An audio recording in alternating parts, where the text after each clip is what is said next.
ओ परदेश में रहो।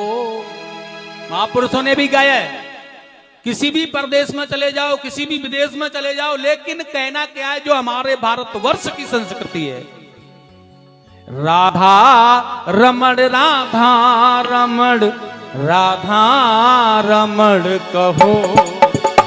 राधा रमण राधा रमण राधा रमण कहो।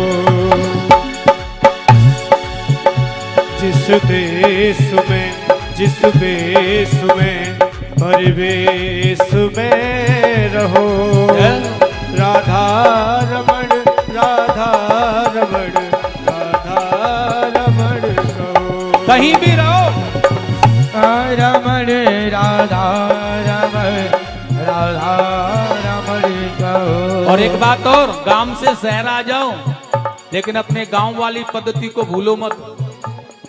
हमारी सासू माँ, हमारी दादी माँ, हमारे पूर्वज क्या करते थे, कैसे करते थे, क्या कराते थे, उसे याद में रख करके चलो। कहीं भी जाओ, कोई फर्क नहीं पड़ रहा है। राधा रमण राधा रमण राधा रमण कहो। ओ राधा रमण राधा रमण राधा रमण कहो।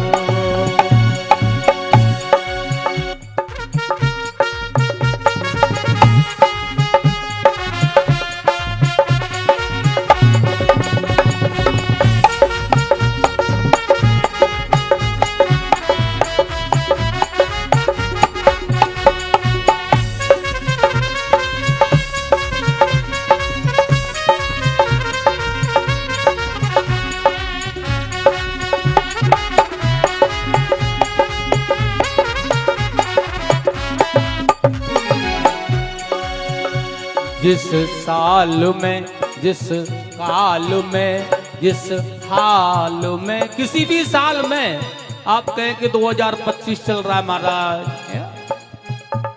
तो यहाँ का जमाना, ये कली काल का मॉडल, ये सब कैसे चलेगा भाई।